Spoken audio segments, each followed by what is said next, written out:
အားလုံးမင်္ဂလာပါဒီနေ့ video editing လေ့လာတာ9ရက်မြောက်တဲ့နေ့ပြဒီ day တိုင်းမှာကျွန်တော်တို့ဗာလေ့လာရမလဲဆိုရင်ပြီးအကြောင်းလေ့လာရမှာဗျပြီးဆိုတာဘာလဲဆိုတော့ကျွန်တော်တို့ဒီvideo clip တစ်ခုနဲ့တစ်ခုအကူပြောင်းမှာကျွန်တော်တို့ဒီ beat ကိုကျွန်တော်တို့တေချာချိန်မှကျွန်တော်တို့လောက်ထားတဲ့ video ကအဆင်ပြေချောမွေ့ပြီးမှဟိုကြည့်လို့လည်းပိုကောင်းလာမှာပေါ့နော်အဲဒါကြောင့်ဒီ video တစ်ပုဒ်မှာ beat ကကြောအရင်အရေးကြီးတယ်လို့ပြောလို့ရတယ်ဗျကျွန်တော်လည်းတူတစ်ချက်လောက်ကြည့်အောင်ဗျပထမဆုံးကျွန်တော်ဒီ add audio ပေါ့နော် add audio ကိုနှိပ်ပြီးတော့ကျွန်တော်ဆောင်းပြန်သွားဆောင်းသွားမှကျွန်တော်တို့ဒီလုံးရွေးလိုက်မယ်ဗျဒီလုံးတစ်ခုပေါ့နော်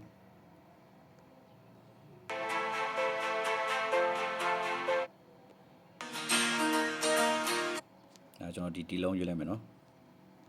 အဲဆိုဒီလုံးပေါ်လာပြီဒီလုံးပေါ်လာပြီဆိုကျွန်တော်တို့ဒီဒီလုံးရဲ့ beat နဲ့ကျွန်တော်တို့ဒီ video တစ်ခုနဲ့တစ်ခုအကူပြောင်းမှာကျွန်တော်တို့ပြန်ချိန်ရတော့မှာနော်ပြန်ချိန်ရတော့မှာဆိုဘယ်လိုပြန်ချိန်ရမလဲဆိုတော့ကျွန်တော်တို့ဒီမှာဒါ beat ပေါ့နော်ဒါ beat line တွေပေါ့နော် beat line တွေဟိုပြောမှဆိုရင်ဒီ beat line အမြင့်နေရာမှာကျွန်တော်တို့ဒီ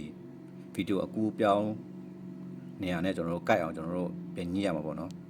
အဲဆိုဘယ်လိုပြန်ညှိရမလဲဆိုတဲ့ဟာပြန်ပေါ်လာပြီပေါ့နော်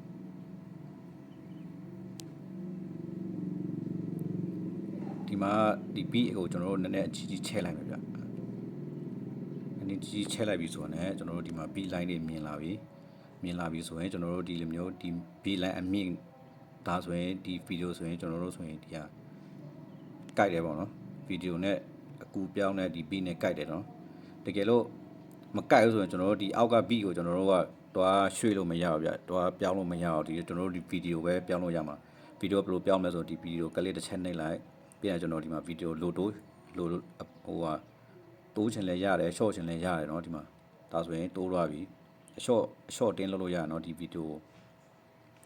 အဲ့လိုမျိုးဆိုတော့ကျွန်တော်တို့ဒီမှာဒီ video clip ကိုဒီအကူပြောင်းကိုကျွန်တော်တို့ဒီထဲမှာထားခြင်းနေဆိုတော့ဒီမှာဒီ beat ကမြင့်တဲ့အတွက်ကြောင့်မလို့ဒီမှာလက်နဲ့ဆွဲရုံပဲเนาะဟုတ်ဒီမှာစိတ်ရှည်ရပြဒီဟာကျတော့ဒီ videoတပုတ်ထဲမှာလည်းဒီ beat ကအရေးကြီးတဲ့ဟာကျတော့လေကျွန်တော်တို့စိတ်ရှည်နဲ့လုံးမရမှာဗျဒါဆိုရင်ရပါပြီเนาะဒါဆိုရင်ဒီဟာရပြီပြီးရင်နောက်တစ်ပုတ်ကကျတော့ကျွန်တော်တို့ဒီအနောက်မှာကျွန်တော်တို့မလိုတဲ့ဟာဖြတ်လိုက်မယ်ဗျမလိုတဲ့ဟာဖြတ်လိုက်ပြီဆိုကျွန်တော်တို့ဒီမှာ beat ရ3D ရုပ်ရက်ကြီးချက်ချင်းရက်သွားလို့ဆိုတော့အစင်မပြေဘူးပေါ့နော်သူ့အတန်တိုးလေးနဲ့ဇလန်ပြီးတော့ပုံစံမျိုးလုပ်ချင်နေဆိုရင်ကျွန်တော်တို့ဒီမှာပြန်ချိန်လို့ရမှာဗျခုလောဆယ်ကျွန်တော်နဲ့တူနားထောင်ကြည့်အောင်ဘယ်လိုထွက်လာမလဲလို့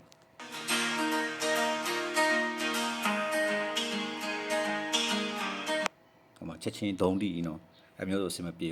ရတဲ့ကျွန်တော်တို့ဒီမှာဒီ clip တစ်ချက်ပြန်ထောက်ဒီမှာ fake ဆိုတဲ့ရှိတယ် fake မှာကျွန်တော်တို့3လောက်ထားပေးလိုက်မယ်ဗျ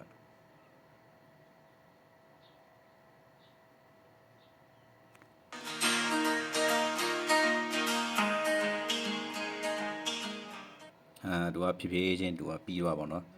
ပြီးသွားတဲ့ခါကျတော့ဒါသူစင်ပြေเนาะဒါကျွန်တော်တို့နှစ်ချက်ညှိရမယ့်ဟာဗျ